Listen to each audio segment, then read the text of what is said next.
On a une belle semaine d'arrivage. Je vous présente les nouveautés. On commence avec Fourmi. C'est un jeu qui est en nomination pour l'As d'or. Côté jeu expert, c'est un jeu pour 2 à 4 joueurs. Les parties d'environ 90 minutes pour 13 ans et plus.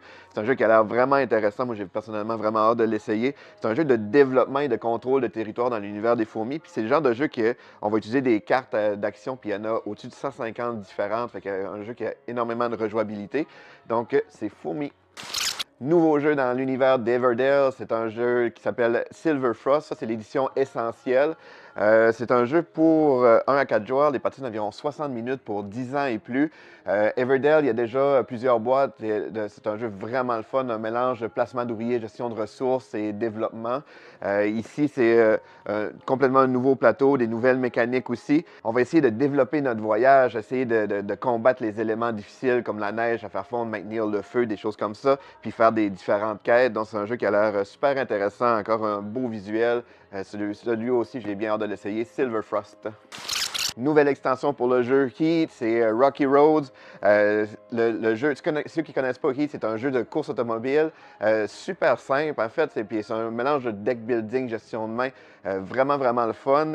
Ici, dans cette extension-là, ça ajoute deux nouveaux circuits et en plus, ça donne le matériel pour ajouter un joueur supplémentaire à votre jeu.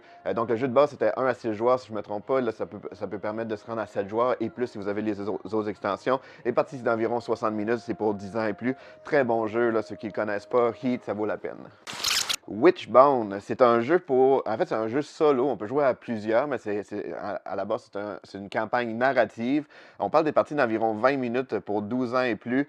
Super beau jeu qu'on va essayer de découvrir l'univers puis avancer là-dedans selon les décisions qu'on va prendre. Donc, ça a l'air super intéressant, Witchbound.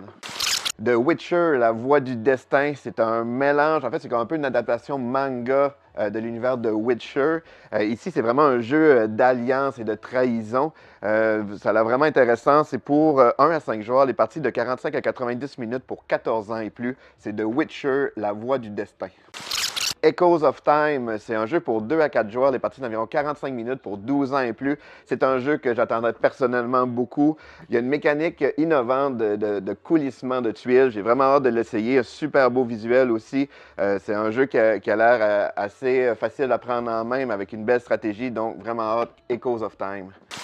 Nouvelle extension pour Underwater City, c'est Data Era. Ceux qui ne connaissent pas Underwater City, c'est un jeu ça fait quelques années qui est sorti en anglais et en français ailleurs dans le monde. Il est sorti quelques semaines passées ici au Québec. Là, c'est la nouvelle extension pour le jeu.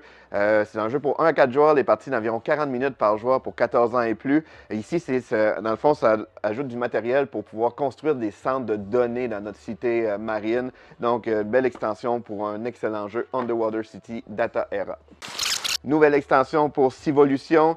C'est vraiment une petite enveloppe. Ça s'appelle Lettre d'admission. Ceux qui ne connaissent pas Civolution, c'est un jeu de développement de civilisation super apprécié. Il était aussi en nomination à l'As d'or dans la catégorie des jeux experts. Ici, ça ajoute plusieurs modules, des différentes puces aussi de créatures, d'attributs spéciaux. Donc, vraiment pour ajouter encore plus de rejouabilité au jeu qu'il y en a déjà pas mal. Donc, c'est Civolution, Lettre d'admission. On a reçu aussi Tax the Rich. Tax the Rich, c'est un jeu de pli pour faire plier le capitalisme. Vraiment une thématique originale. C'est vraiment, on va essayer de grimper l'échelle sociale. On peut la renverser aussi. Donc, il y a vraiment une mécanique dynamique qui permet de faire des renversés par rapport à différents types de pouvoirs. Donc, c'est vraiment un jeu de pli original qui a l'air super intéressant. Tax the Rich, c'est pour 3 à 6 joueurs, les parties d'environ 20 minutes pour 14 ans et plus. On a aussi une nouvelle extension pour le jeu de dés de Terraforming Mars, ça s'appelle Mission. Donc, c'est un jeu pour ajouter justement différentes missions dans la partie. Ceux qui ne connaissent pas Terraforming Mars, c'est un gros jeu de développement, c'est un de mes jeux personnels préférés. La version D, c'est comme une version super allégée qu'on va faire un draft de dés selon les actions qu'on va faire, qui est un jeu aussi excellent. Donc, une nouvelle extension pour encore plus de rejouabilité pour un très bon jeu qui est Terraforming Mars, le jeu de dés. Faya Swamp, c'est un jeu pour 2 à 4 joueurs, les parties d'environ 90 minutes pour 12 ans et plus. Un super beau jeu qu'on va essayer on va se déplacer en bateau dans le marais, on va faire des pêches, on va essayer de développer notre village justement en vendant nos récoltes de pêche. Donc, ça a l'air un jeu super intéressant, Faya Swamp, et ça fait le tour des nouveautés de cette semaine.